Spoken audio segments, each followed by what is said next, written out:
Hello दोस्तों, welcome back to the channel. आज हम पेटीएम का टेक्निकल एनालिसिस करेंगे using demand and supply concept, और वो भी डेली, वीकली और मंथली टाइम फ्रेम पे।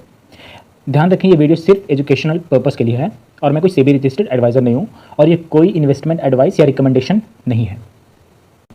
अगर हम पेटीएम के चार्ट को देखें तो करंट प्राइस एक इंपॉर्टेंट एरिया के आसपास आ चुका है। प्राइस जो है डेली डिमांड जोन के पास है। जब मैं डेली पर टाइम फ्रेम पे चलूंगा तो वो दिखाऊंगा आपको।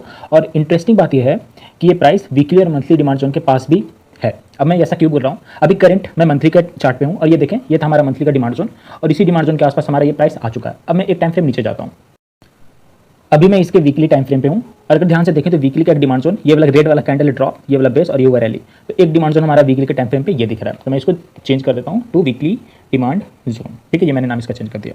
अब अगर एक टाइम फ्रेम और नीचे जाएँ तो डेली के अगर टाइम फ्रेम पे ध्यान से देखना चाहें तो यहाँ पर ये जो पूरा मूवमेंट हुआ है, यहाँ से अगर इस मूवमेंट को ध्यान से समझें, लाइक यहाँ से जो भी टॉप तक मूवमेंट हुआ है वो इसी डिमांड जोन से ये उठ के गया है। तो कहीं ना कहीं ये वाला जो डिमांड जोन है एक स्ट्रॉन्ग डिमांड जोन है।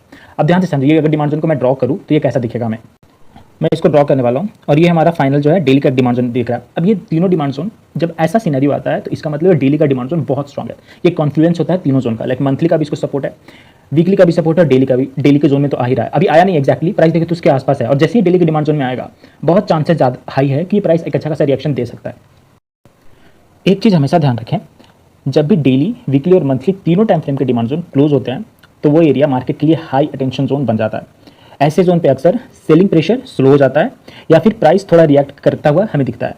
चांसेस आर वेरी है कि जो भी ऊपर से जो सप्लाई मिला यहाँ से, ये सप्लाई को ये वाला डिमांड जोन पूरा का पूरा एब्जॉर्ब कर ले और प्राइस को एक रिएक्शन दिखाए, प्राइस ऊपर जाने की कोशिश करे। बट अगेन, जो मैं बोल रहा हूँ कि प्राइस ऊपर जाने की कोशिश करे, हो सकता है वो नीचे भी आ जाए, क्योंकि डिमांड जोन ये पूरा इस पर डिपेंड करता है कि यहाँ पे सेलिंग प्रेशर कितना है और ये डिमांड जोन पे कितना पेंडिंग ऑर्डर है। हो सकता है यहाँ पे सेलिंग प्रेशर इतना ज़्यादा हो कि यहाँ के सारी डिमांड को फील कर ले तो प्राइस इसको तोड़ के नीचे आ सकता है। बट ये एक इंपॉर्टेंट जोन है जहाँ से थोड़ा बहुत प्राइस रिएक्शन दिखा सकता है। रिसेंटली पीआईडीएफ से रिलेटेड न्यूज़ मार्केट में आई थी, जिसके बाद इस शेयर में वोलेटिलिटी और डाउन साइड का प्रेशर दिख रहा है, जो मैं साफ साफ दिख रहा है कि प्राइस यहाँ से भले बहुत टाइम तक यहाँ पे सस्टेन करने की कोशिश की और ये नीचे आया है। ठीक है, जब प्राइस पहले से ही स्ट्रॉन्ग डिमांड जोन के पास मूव कर रहा है, मार्केट में अक्सर ऐसा होता है कि न्यूज़ प्राइस मूवमेंट को एक्सेलरेट करती है, स्पेशली जब प्राइस इंपॉर्टेंट टेक्निकल लेवल के आसपास हो। ठीक है, ये बहुत इंपॉर्टेंट, मैं जो भी बता रहा हूँ बहुत इंपॉर्टेंट बात है। अगर ऐसा सोचें कि प्राइस को जानबूझ के वो न्यूज़ लाएंगे ताकि प्राइस इस डिमांड जोन के पास आए।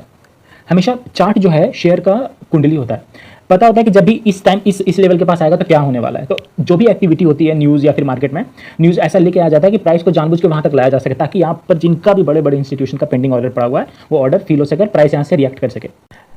क्यों ऐसा किया जाता है? क्योंकि लार्ज इंस्टीट्यूशन हमेशा एक बार में बाय नहीं करते, उनको चाहिए होती है लिक्विडिटी जो ज़्यादातर डिमांड जोन के पास मिलती है। इसलिए कई बार प्राइस डिमांड जोन के पास थोड़ा टाइम स्पेंड करता है ताकि मार्केट में ऑर्डर्स ग्रेजुअली फील हो सके, उनका पेंडिंग ऑर्डर फील हो सके, अनफील्ड ऑर्डर फील हो सके।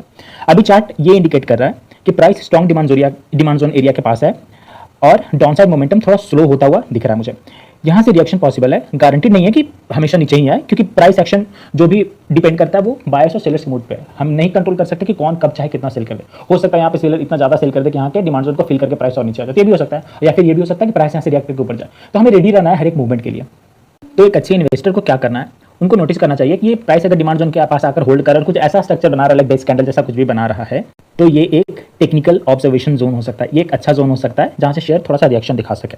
और अगर डिमांड जोन फेल होती है तो नीचे के जो है लोअर डिमांड जोन, फिर मुझे एक ये अच्छा डिमांड जोन दिख रहा है। ठीक है, अगर यहाँ से ये फेल होता है तो यहाँ से आकर हो सकता है प्राइस थोड़ा बहुत रिएक्शन दे। तो ये था पेटीएम का क्लीन टेक्निकल व्यू, सिर्फ चार्ट्स और डिमांड सप्लाई के बेसिस पे। अगर वीडियो यूजफुल लगा हो तो लाइक करें और ऐसे ही नो नॉनसेंस टेक्निकल एनालिसिस के लिए चैनल को सब्सक्राइब जरूर करें।